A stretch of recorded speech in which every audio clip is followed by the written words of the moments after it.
Revisamos ahora información sanitaria. Siguen aumentando los casos por COVID-19 en el país. Hoy se reportaron casi 15.000 contagios. Para hablar del tema y otros de la contingencia nos acompaña Luis Castillo, coordinador de la unidad de pacientes críticos del Hospital Barros Luco y también decano de la Facultad de Ciencias de la Salud de la Universidad Autónoma. Doctor Castillo, bienvenido a Canal 24 Horas. ¿Cómo le va? Andrés, buenas tardes. ¿Cómo Lo estás? escucho bajito. ¿Me Ahí, escucha abajo? ahí sí, perfecto. ¿Ahí me escucha mejor? Ahí lo escuchamos Ya. perfecto, doctor. A ver, cómo está viendo los números que hemos conocido hoy día? Todos los días se bate un récord, dependiendo si es positividad de los últimos 7, 8 meses, otro día la cantidad de contagios. ¿Cómo está viendo usted los números y las predicciones que incluso llegan a las 43.000 contagios en algunos días más? ¿Cómo está viendo la realidad? En general lo veo preocupante, pero en los últimos días hemos estado un poco más tranquilos porque a pesar del aumento de las cifras de contagio, el impacto sobre los hospitales ha sido bastante menor y se ha reportado un aumento de las consultas respiratorias en la atención primaria y en los servicios de urgencia, pero este aumento de contagio por ahora no ha tenido un correlato de ingreso de pacientes no vacunados o vacunados con Omicron a los diferentes hospitales. Tenemos que esperar por lo menos unos 7, 10 días más para ver cómo esto podría llegar a tener alguna consecuencia positiva o negativa en los indicadores hospitalarios, fundamentalmente, que es, yo creo, lo más importante de monitorizar en esta y con esta cepa. Sí, doctor, a ver, se habla, los pronósticos por lo menos, las predicciones del doctor Canals, Mauricio Canals, quien ha estado bastante exacto en las proyecciones respecto a los números. Se habla de 43.000 contagios de aquí a una semana más o menos, de acuerdo a los cálculos que él hacía. ¿Cómo está viendo usted? ¿Se podría llegar a ese número con los 15.000 que tuvimos prácticamente hoy día? Mira, la curva se ha ido, a pesar que es muy alta, la curva se ha ido desacelerando. La verdad que cuando uno compara el alza ¿Mm? de los contagios hasta hace una semana atrás, el alza era mucho más rápido de lo que ha pasado durante estos últimos días. El De manera famoso que R, ¿o yo no? creo, sí, exactamente. Yo creo que vamos a tener un aumento, pero creo que va a ser menor de lo que se había predicho. Ahora, cualquier sea el aumento, es importante monitorizar el impacto que tiene sobre las redes asistenciales ambulatorias y hospitalarias público-privadas. Si este aumento, como ha sucedido hasta ahora, no ha tenido impacto mayor, a pesar de que la red está absolutamente preparada con número de camas más que suficiente, por ahora, yo creo que es tranquilizador, a pesar de los contagios que estamos teniendo. ¿Y usted cree que debiera llegarse a ampliar la red a las 4.500 y fracción camas que tuvimos en el anterior brote, el más fuerte que tuvimos el año pasado? ¿Se debe llegar a ese punto o quizás no va a ser necesario? No, no, yo creo que no va a ser necesario. Hoy día tenemos 2.100 camas, hoy día es ¿Mm? absolutamente suficiente lo que hay. Hay una compliance, hay una posibilidad y hay un número no usado de camas sobre las 300. Yo creo que a nivel nacional hay bastante capacidad todavía para seguir atendiendo estos números de enfermos que eventualmente se produzcan. Los enfermos COVID incluso se han estabilizado, incluso bajado respecto a semanas previas.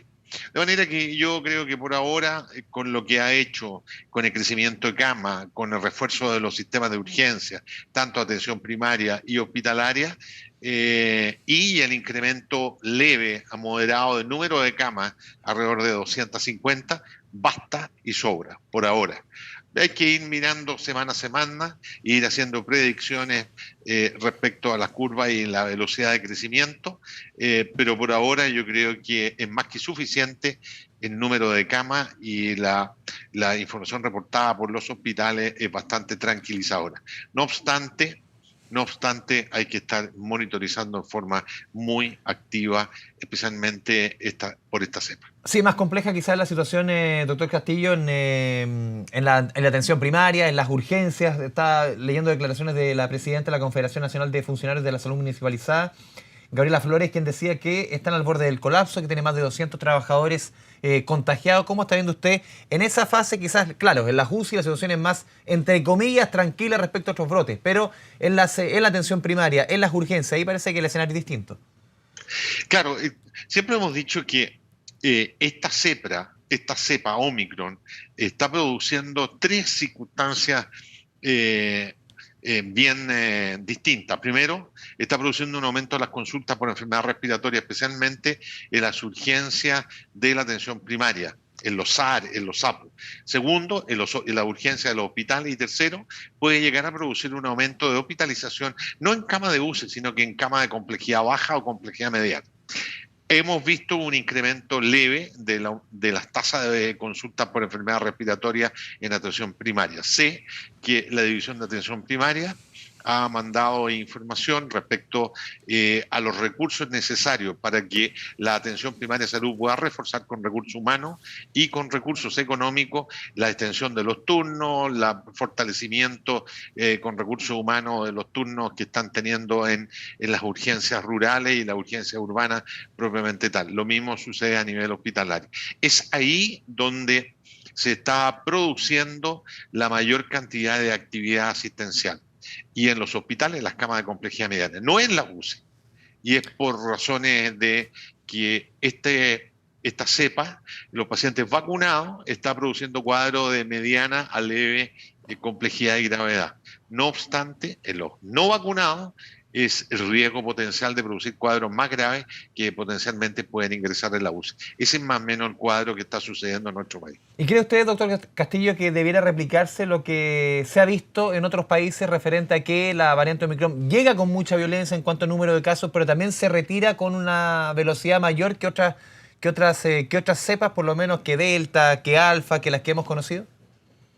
Yo creo que así va a ser, porque tenemos muchas similitudes con algunos de los países que tienen una alta tasa de vacunación de su población y en que el periodo de mayor cantidad de contagio ha sido variable dependiendo de ese indicador y el descenso por las razones cinéticas de esta cepa es bastante rápido. Pero tenemos todavía semanas por delante que ir mirando e ir controlando algunos aspectos antes que se llegue a producir esta situación que yo creo que va a ser en febrero, entre segunda, tercera semana de febrero. Ahí debiera darse el pic de casos, ¿cree usted? Y ahí empezar a caer. Yo creo que por ahí va a ser el número de casos mayor y debiera empezar a caer a partir de la segunda, tercera semana de marzo. O sea, nos debe quedar por lo menos 3 semanas de crecimiento de casos de acuerdo a sus proyecciones. Yo creo que debemos estar 2 semanas más, un crecimiento de casos medio desacelerado, con una velocidad menor, pero con una tasa de contagio alta todavía. Y en este escenario, doctor Castillo, ¿cómo ve usted la criticada nueva política de trazabilidad anunciada la semana pasada por las autoridades de salud? Bueno, yo creo que hasta el momento ha funcionado en forma satisfactoria.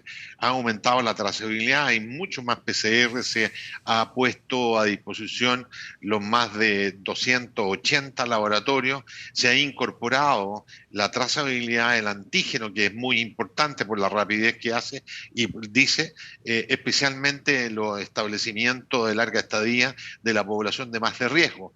De manera que hasta el momento me parece a mí que se ha ido incorporando esta nueva política a la cepa Omicron en forma muy satisfactoria y hemos tenido un número de trazabilidad de PCR récord en los últimos días y hoy día se han incorporado el antígeno como un elemento trazador también oficial, de manera que sea mucho más ejecutivo el diagnóstico para poder dar los beneficios que el tercer caso sospechoso, caso confirmado, caso probable, significa, que es una licencia médica por algunos días y las cuarentenas respectivas. Y también por último, doctor Castillo, uno ve también en el mundo, en Europa, por ejemplo, siempre estamos ahí a la guaita, como decimos en Chile, lo que sucede en Europa, que siempre va algunos meses más adelantado, que hay países que están liberalizando todo, Gran Bretaña, Irlanda, Finlandia, y por otro lado hay países que están en una política bastante más dura de restricción, de pase de movilidad, de obligar a la gente a vacunarse. ¿Cómo ve usted esos dos caminos y cuál usted sugiere que es el camino más seguro que siga en nuestro país? Yo creo que aquí la prudencia es la savia de todas las conductas. Hoy día, por otro lado, se liberó ayer un paper hecho en Israel respecto a que la cuarta dosis o la segunda dosis de refuerzo no produciría un aumento de la protección. Sin embargo, esto no reduce el refuerzo por la cuarta dosis, por la segunda dosis, perdón, de los grupos de riesgo, los grupos mayores de 80 años, los grupos inmunosuprimidos, los funcionarios de la salud, que sí pensamos y creo que es muy buena política reforzarle con una segunda dosis. Creo que la tasa de vacunación que tiene el país, el refuerzo con una segunda dosis de las poblaciones objetivos que efectivamente han demostrado en los trabajos publicados hasta ahora, aumento de la protección para Omicron, son muy buenas estrategias, más que hacer restricciones profundas, estrictas de la libertad individual.